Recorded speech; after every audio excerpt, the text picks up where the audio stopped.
The room fell silent when they announced her name, his 23-year-old daughter, only 3 months in, no experience, barely able to explain what our division did, and I had to clap. After 7 years of carrying this company through chaos, impossible deadlines, and crises no one else could fix, they expected me to smile as they handed her the future I had built. I swallowed the humiliation, but something inside me broke. They had no idea the systems they relied on were mine, or what would happen once I walked away if situations like this hit too close to home.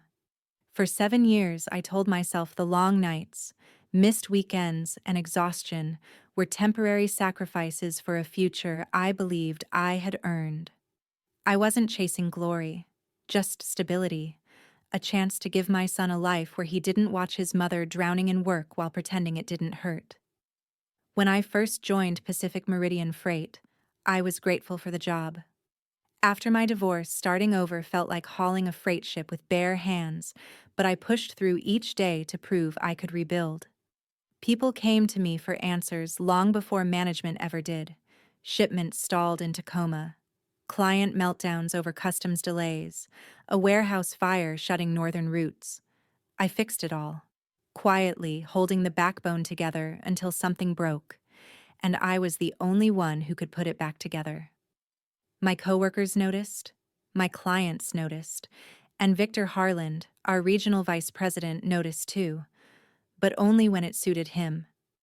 Every performance review was flawless, always ending with, "Ava, stay patient, your time is coming." And I believed him because what choice did I have?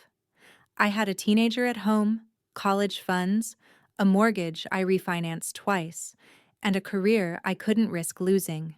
Victor knew all of this, knew I needed the job, knew I wouldn't rock the boat. And for years, that worked in his favor. I became the one who knew every supplier from Portland to Boise by name, tracked patterns, memorized freight schedules, and spotted disruptions before they happened. My work made Victor look brilliant in meetings, and he loved it. As long as I stayed quiet, loyal, and low profile, I was exactly the employee people like him relied on, but never promoted. Still, I carried the weight, believing loyalty counted for something. I thought the world still worked that way. I thought hard work eventually spoke for itself, and for a long time, nothing in my life contradicted that belief strongly enough to break it. But looking back now, I see the warning signs everywhere. Subtle remarks, unexplained closed-door meetings, the sudden appearance of a second desk in Victor's office long before any announcement. I kept telling myself everything was fine, that I just needed to push through the year. I didn't know that year would be the one to shatter everything. Khloe Harland walked into our office like someone who had never been told no in her life, and honestly, she carried herself as if she didn't expect to hear it here either. I remember her first morning. Perfect hair, perfect makeup, perfect shoes that had never once touched a warehouse floor. Victor introduced her like we were meeting royalty instead of a 24-year-old who'd graduated 6 weeks earlier with a generic business degree and zero experience in maritime logistics. "She's here to observe our operations," Victor said, beaming as though her presence alone elevated the building. No one spoke, but I saw the looks. Everyone understood what was happening, even if we weren't allowed to name it. I tried to give her the benefit of the doubt. Maybe she'd surprise us. Maybe she'd work hard and earn her place. Instead, she was assigned to shadow me, and within an hour, it was painfully clear she had no idea what we actually did. Her first question was how many packages we handled per day. Packages. We weren't a parcel service. We coordinated container freight across ports, distribution hubs, and inland routes. When I explained that, she nodded politely and asked how many drivers we had on payroll. We didn't have drivers. We contracted carriers. Another smile, another confused nod, another question that made me wonder if she even knew the industry we were in. But she wasn't rude. Not in the loud, abrasive way people expect from the children of executives. Her entitlement was quieter, like she believed her place here was natural, unquestionable, predestined. That was almost worse. She took notes obsessively, filling pages with bullet points I doubted she'd ever read again. She shadowed my client calls, scribbling frantically every time someone said something even moderately technical.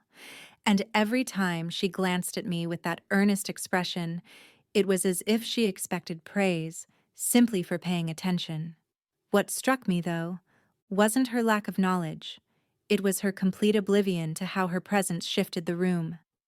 When I walked into meetings, people straightened, knowing problems were about to be solved. When Khloe walked in, the room stiffened differently, careful, guarded. People worried, not about her competence, but about what her last name could cost them. In the beginning, I tried teaching her genuinely, explaining supply chain choke points, port delays, vessel schedules, and the delicate relationships with carriers that kept our lanes alive. She listened, but nothing stuck.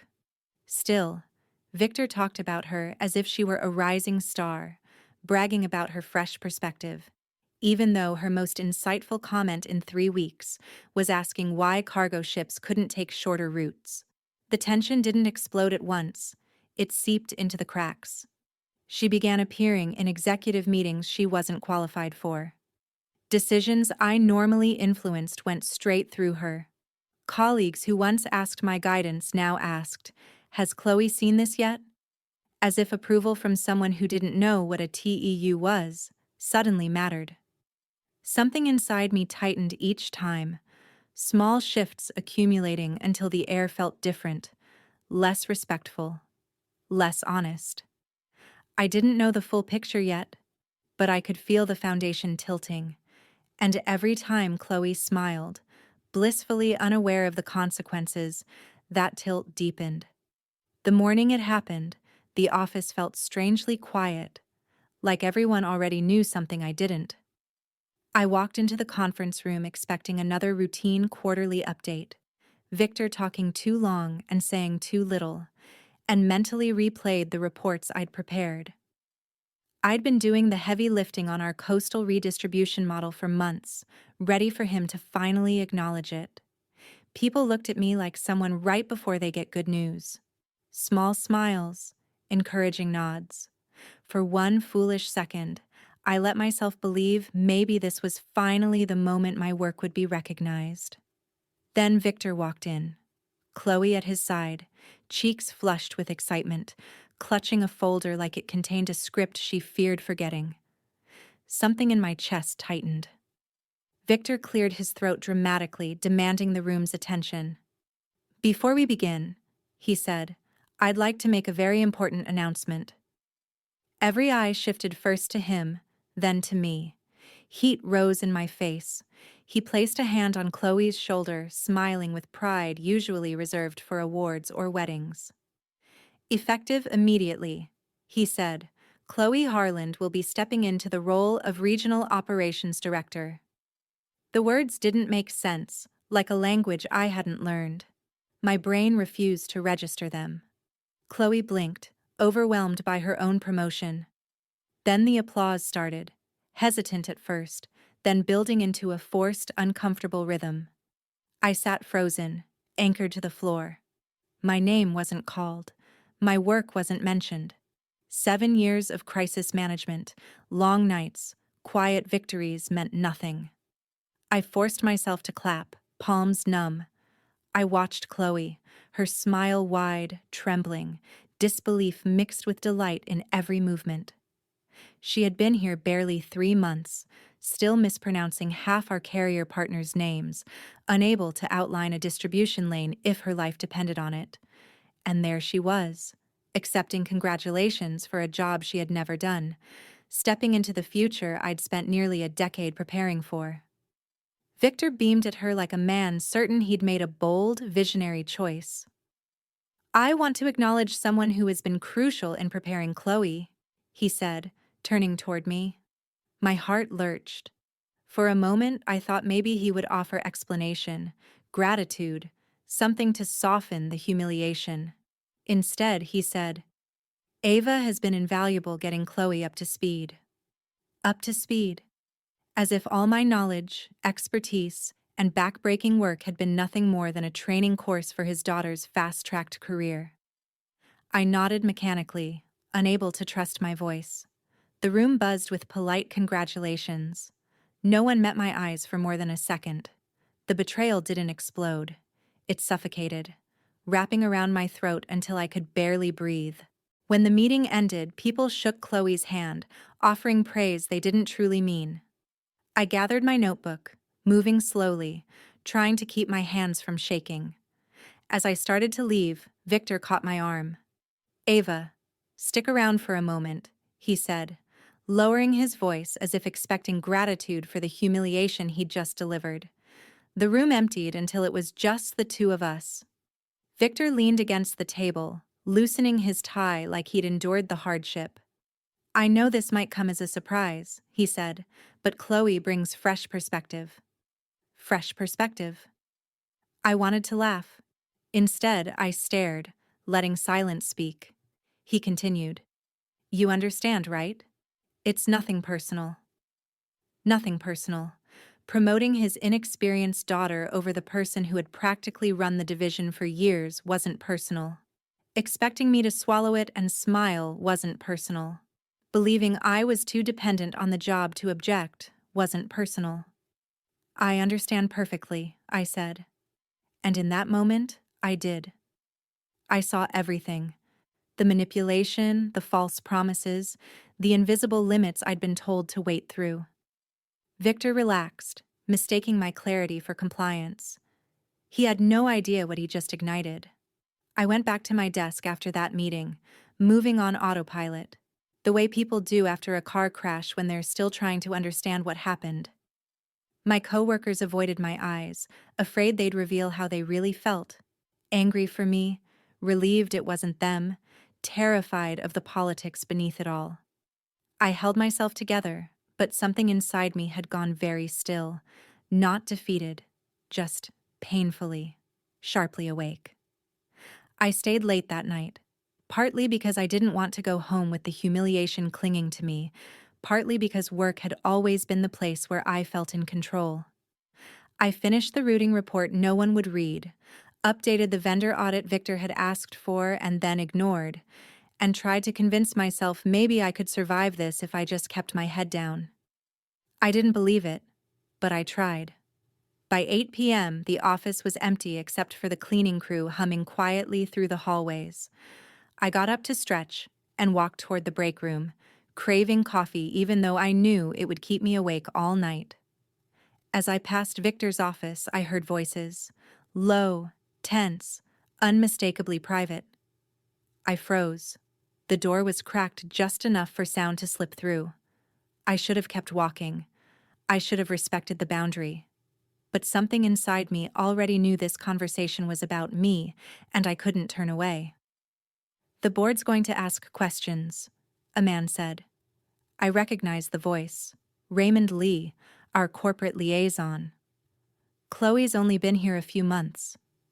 Victor let out a breathy laugh, the kind he used to downplay seriousness. They'll get over it. She's family, and she has the degree. What about Ava? Raymond asked. She's been running this division quietly for years. Didn't you tell the board she was the strongest candidate? Silence. Then Victor said, Ava's reliable, but she's not leadership material. My stomach twisted. Reliable?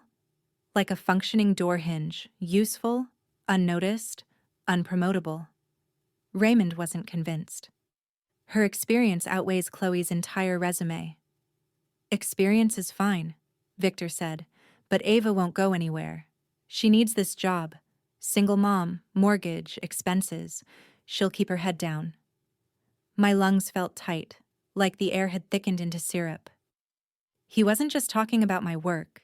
He was talking about my life, my struggles, my vulnerabilities, all the things I thought made me resilient. He saw them as chains to keep me in place. She'll fall in line, Victor added, confidence dripping from his voice. She always does. The words burned in my ears. Fall in line. It wasn't an evaluation. It was a sentence. A decision made without me, based on assumptions about my desperation. They weren't rewarding loyalty. They were exploiting it. Raymond sighed. The directors will want justification. They'll get one, Victor replied. You know how it goes.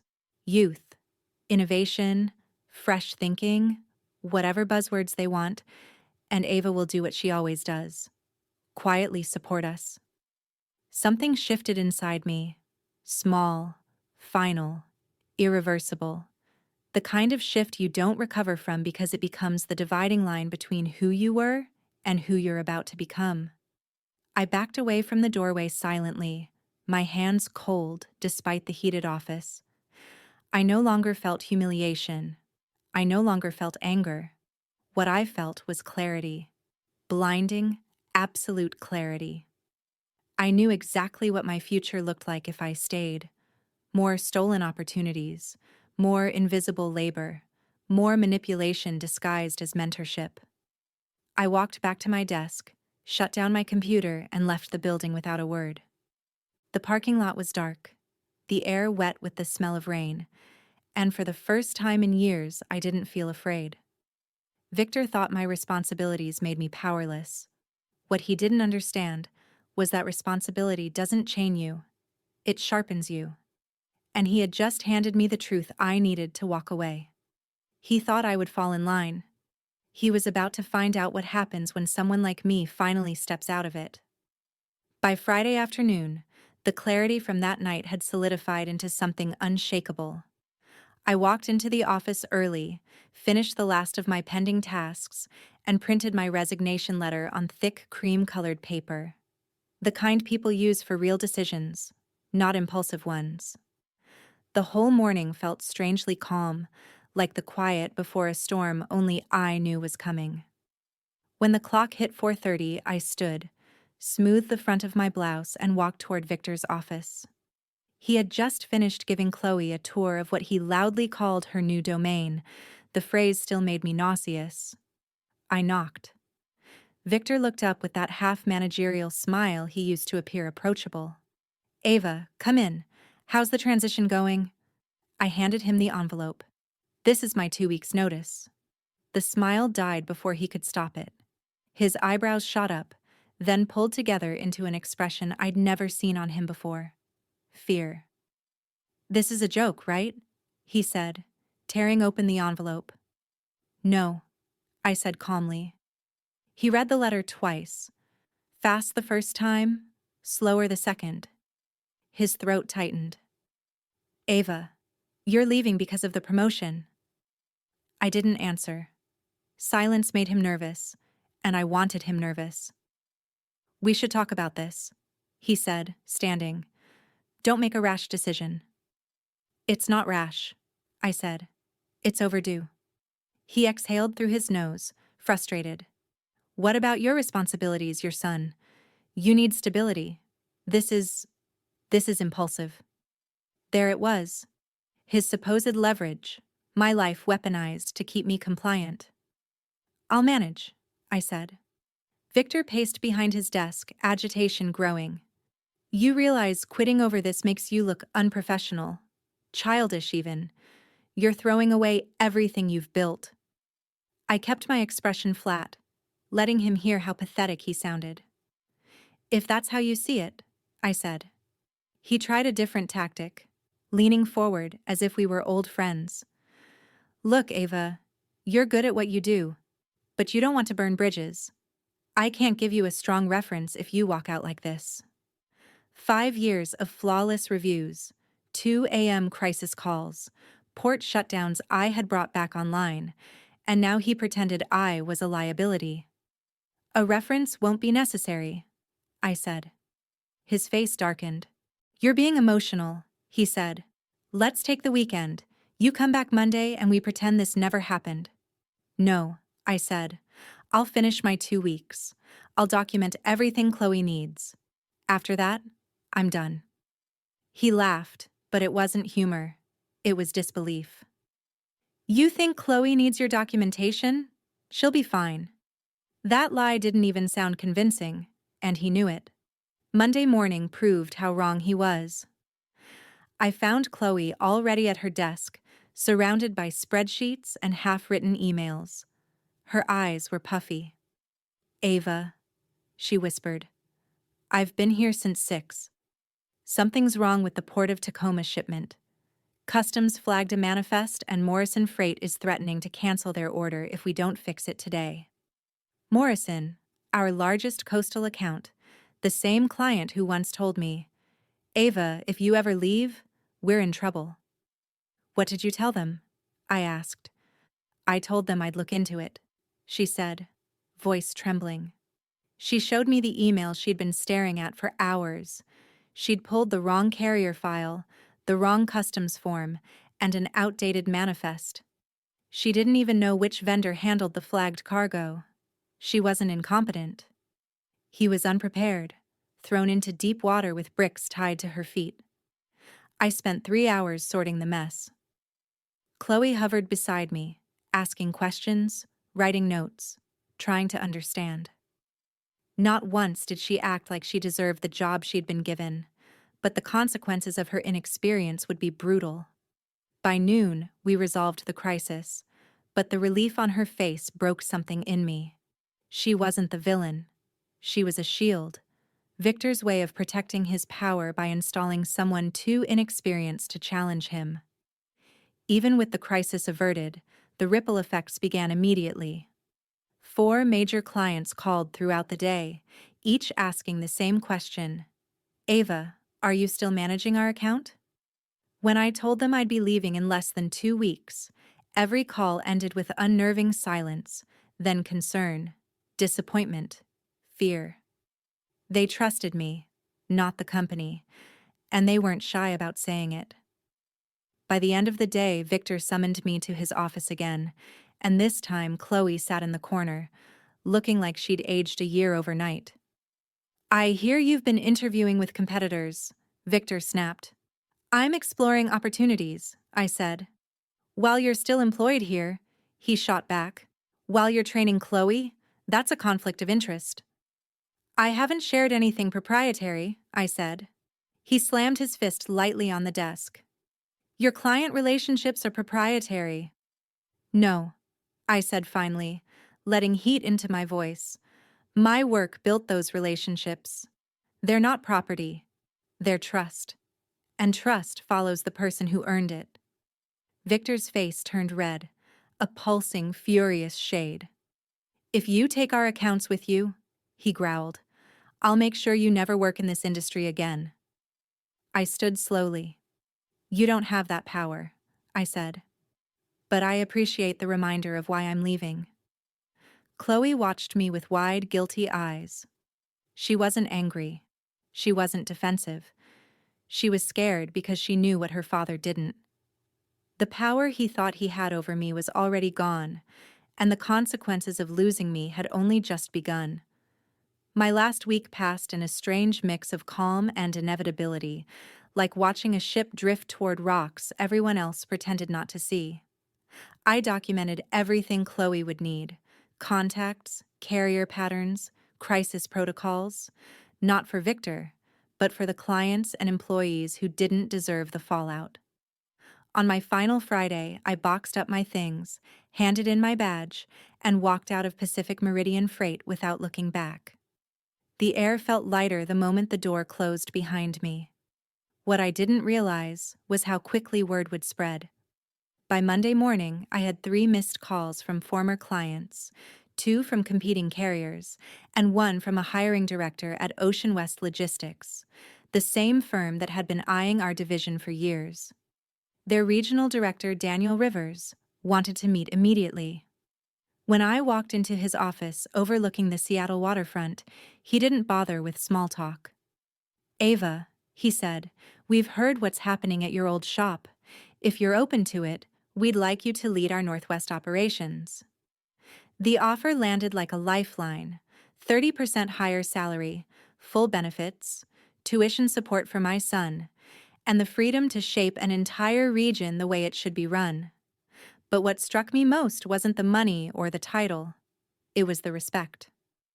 "We're not hiring your resume," Daniel said. "We're hiring your reputation." No one had ever said that to me before. I accepted the offer the next morning. By the end of the week, 3 of my former clients reached out to Ocean West requesting a transition to my management. It wasn't planned. It wasn't retaliation. It was simple. They trusted me, not Victor's hollow promises. And in our industry, trust moves money fast. Within 3 months, Ocean West's Northwest Division saw a surge in new contracts. Our coastal routes stabilized, partnerships expanded, and Daniel promoted 2 more team members under me because, in his words, good leadership doesn't hoard power. Meanwhile, Pacific Meridian began to unravel exactly as Victor believed it never would. Khloe tried her best. I truly believe that. But she was drowning without support.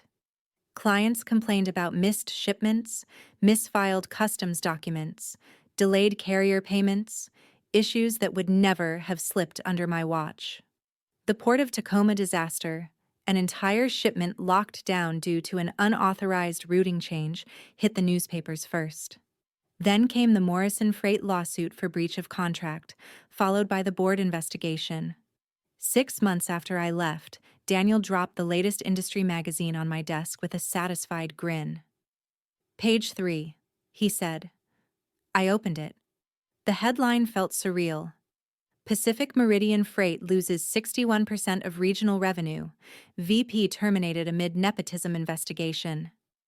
Victor had been fired publicly, aggressively. According to the article, Khloe resigned shortly after and returned to university to pursue a logistics certification. She wasn't the villain, she was the collateral damage of her father's arrogance. I read the piece twice, then closed the magazine. I didn't feel triumphant or vindictive. I felt done, because the best revenge wasn't destroying them, it was building something better somewhere else, and watching the world finally see the truth I'd known all along wasn't vengeance, it was balance. A year later, I found myself back in Tacoma for a meeting. During a break, I ducked into a small waterfront cafe to catch my breath. I'd barely sat down when I spotted someone in the corner booth, head bent over a textbook, hair in a messy knot, highlighter in hand. Khloe. She looked different, older in the way people look after life has humbled them. When she saw me, she straightened, surprise softening into something like relief. "Eva, hi. What are you doing here?" I told her I was in town for business, and she gestured for me to sit. The textbook in front of her was titled Fundamentals of Supply Chain Integrity. She gave a small, self-conscious smile. "I'm back in school," she said, trying to learn what I thought she already knew. There was no entitlement in her voice, no defensiveness, just honesty and maybe a little grief for what could have been. She looked down at her hands. I wanted to say, "I'm sorry for everything.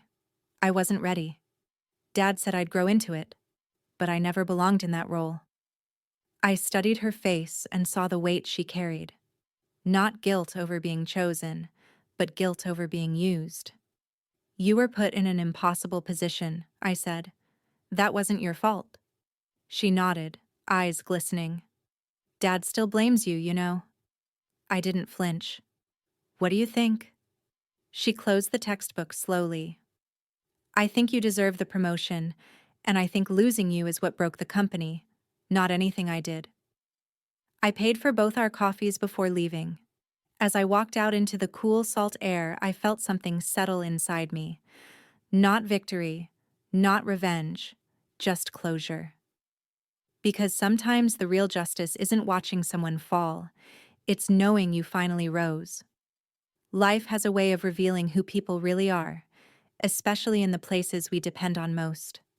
Our workplaces, our families, our relationships. What happened to me at Pacific Meridian Freight taught me something I should have learned years earlier. Loyalty without boundaries invites exploitation. I spent so long believing hard work would eventually speak for itself, that integrity would automatically be rewarded, that people in power would recognize what I brought to the table. But the truth is simpler and harsher. Some people only value you as long as you're useful to them, and they expect you to stay quiet because they assume you need them more than they need you. When Victor dismissed my worth and gambled on the idea I wouldn't stand up for myself, he wasn't just wrong about my future, he was wrong about his own. His downfall wasn't my revenge, it was the natural consequence of mistaking humility for weakness. Chloe's journey reminded me that not everyone placed in a harmful system is trying to harm you. Sometimes they're victims of someone else's ego. I didn't need to destroy anyone to reclaim my power.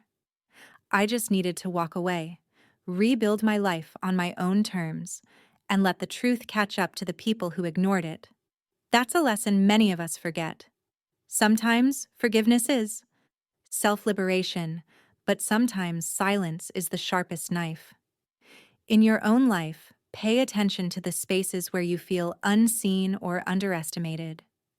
Don't wait for permission to make the changes you already know you need. Value the places that value you back. And remember, the moment you stop letting others define your worth, your life begins moving in a direction that finally makes sense.